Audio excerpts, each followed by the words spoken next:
So, is Donald Trump a fascist part 2? Coming right up.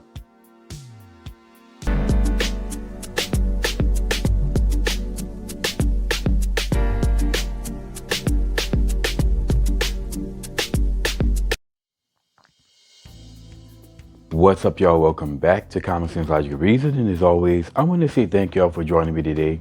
So this is part 2 in my 3-part series of asking the question, is Donald Trump a fascist? Because we know that the left keep labeling him as a fascist and keep demonizing him as a fascist. And as I said, the majority of the people who are doing this are just the followers, a bunch of peon followers who've been told this. And most of them to this day probably still have never looked up the definition of the meaning of what a fascist is or fascism. But in this video, I'm going to take the 5 key indicators of fascism and again hold it up against Donald Trump, compare it to Trump to see if it fits him. Anyway, so the 5 key indicators of fascism is: number 1, powerful exclusionary nationalism. Number 2, a cult of infallible leader. Number 3, glorification of violence and militarism. Number 4, scapegoating and persecution of enemies. And of course, number 5, the suppression of media and dissent. So we're going to go into all 5 of these once again to see if Donald Trump fits the description of a fascist from these 5 key indicators. So let's start with number 1, powerful exclusionary nationalism. And it basically pretty much says an obsession with national decline, victimhood, and the belief that the nation or a specific race is superior, often defining communities by excluding others. Again, now, has Trump ever claimed to be that there's a superior race? No. Is Trump basically excluding people from anything? Trump has never excluded anybody. Trump will sit down and talk with anyone. Again, if you are productive and you show your worth, Donald Trump will bring you onto his staff. He's always done this. And nobody can show me any evidence that Donald Trump has been this person who's always excluded anyone. Now, he does talk about the decline of the nation, but we have been on the decline though. I don't see how people can say that we haven't been on the decline. You know, we used to be the manufacturing hub of the world. We lost that because of bad policy. And of course, because China has cheap labor. But we lost that. That's a decline. Again, the dollar status as a world reserve currency has been under threat for years now. It's nothing just started. So this country is on a decline. And you would expect your president of whoever your president or leader of whatever organization will be concerned about the decline of that organization or country and is trying to do something to change that. And that's exactly what Donald Trump has done. But for the most part, Donald Trump has never pushed forward any exclusionary, anything excluding any others. And again, that he's patriotic and nationalistic about his country, but he's not excluding anyone. He's just doing what the president is supposed to do. So technically, this absolutely doesn't fit Donald Trump. Maybe the nationalism part, yeah, but for the most part, it doesn't. So let's go to point 2 now. A cult of infallible leader, or a total devotion to charisma, authoritarian leader who claims to embody the nation's will and rarely admits mistakes, often surrounding themselves with a cult of personality. Once again, I would say that this fits Democrats more than anybody, because if you look at the people on the left, again, I talked about the peons who just repeat what they're being told, the people who all out there, who's always chanting these chants, hey, hey, he. That's not how it's supposed to be. It seems like that's a cult of personality than anything. If we look at the people on the right, such as myself, since these people we tend to be people who think, people who have our own minds, people who question things, people who have facts, evidence, and data, who operate based off of facts, evidence, and data, and people who much more likely to check a leader or anybody, including Donald Trump, if they do something that they don't like.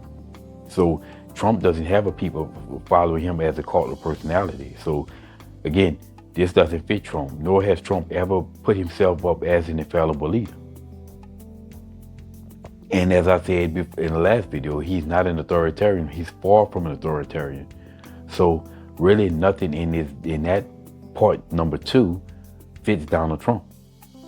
So how are they putting all this on Trump, saying he's a fascist, is beyond me. But let's go on to part number 3. Glorification of violence and materialism.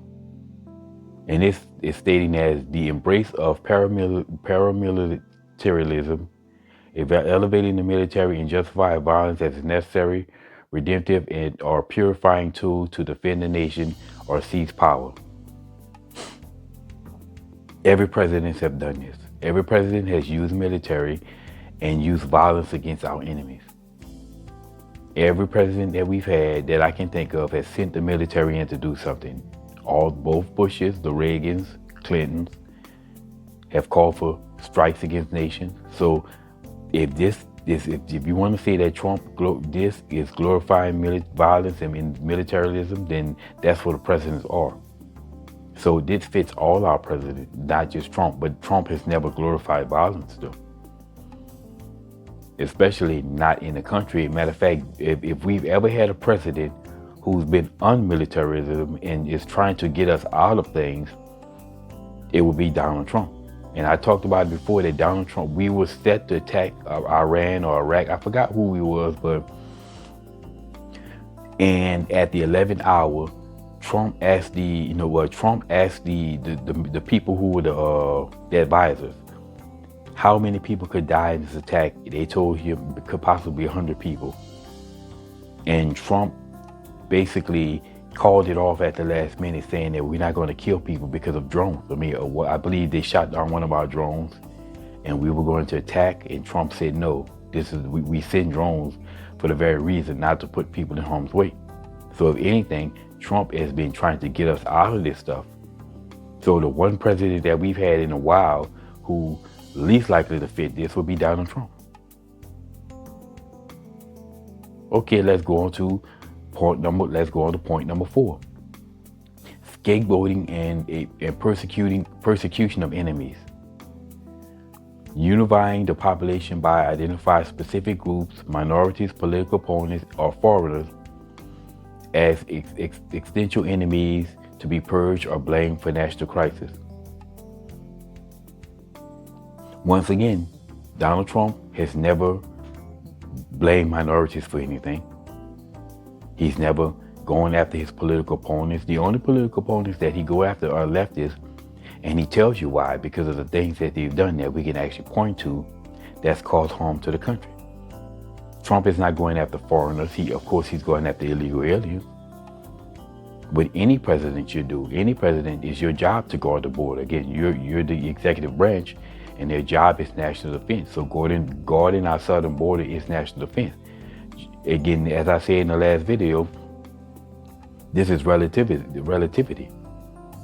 You know, if we've seen our southern borders go unguarded for so long that it seems normal. So if someone comes along and then starts to try to protect our southern border, it seems like it's a revolutionary act, but it's not. It's just what the president is supposed to do. But Trump has no problem with foreigners. If you are here legally, he has no problem with you. It's the illegal aliens that are draining the system and leeching off the system that he has a problem with. And we should have a problem with that. Any nation should have a problem with that. But I mean, blaming them for a national crisis, Trump has never blamed illegal aliens for a national crisis. Everything that Donald Trump has done is to pretty much point blame at the people who are really at fault, and that's leftists with stupid policies that's harmed America, that we can actually point to, and many people have pointed to how leftism and leftist policy hurt America. So this does not fit Donald Trump, not even remotely. And let's go to the 5th point. Let's see if they can finally find a point that fits Donald Trump. And that's suppression of media and dissent, and is controlling mass media, spreading misinformation, and violently suppressing freedom of speech, political oppression, and of democratic institutions. Once again, absolutely not Donald Trump. Matter of fact, this is the left. Who controls mass media? The left. Who keeps spreading lies? The left. Who keeps spreading the lie that Donald Trump is a fascist? The left. Who promoted this notion of Russian collusion? The left. Obstruction? The left. Who bought politicians before Congress over grape allocations?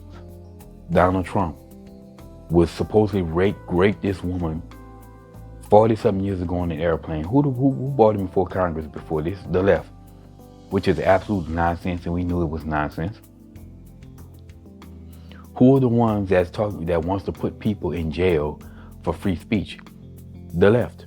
We've never heard Trump or anybody on the right, that is, wants to arrest people for exercising their free speech. Meanwhile, in a lot of European countries, if you are a citizen and you speak out against leftism, you speak out against all of the Muslim invasion, they'll put you in jail for hate speech. We've never heard anybody on the right, including Trump, wanted to arrest anyone for quote unquote hate speech. That's people on the left wanting to do that. So that final point fits the left, not Trump. So thus far, these are the 5 key indicators of a fascist, and Donald Trump really truly hasn't fit none of this. Matter of fact, most of these points fit more of the left than the right, and more of Democratic politicians and Democratic presidents that we've had than Donald Trump. So then I asked the question, if Donald Trump doesn't fit none of this, then how are they calling this man a fascist when he doesn't fit the 5 key indicators of a fascist? Again, 5 key indicators that they come up with. Not again, this is most of these definitions are definitions that they're the ones who made up key indicators, and yet it still doesn't fit Trump. None of it really does. So Trump is far from a fascist just based off these 5 key indicators of a fascist. Trump is not a fascist. So if you hear these people constantly calling Trump a fascist, you know it's a lie, because he doesn't fit really any of the indicators of a fascist. Anyway, so that's it for this video. My next video, part 3, is going to be the 14 characteristics of a fascist, and this will be more in depth because we're talking 14 points here. Anyway, y'all, like I said, and as always, until next time.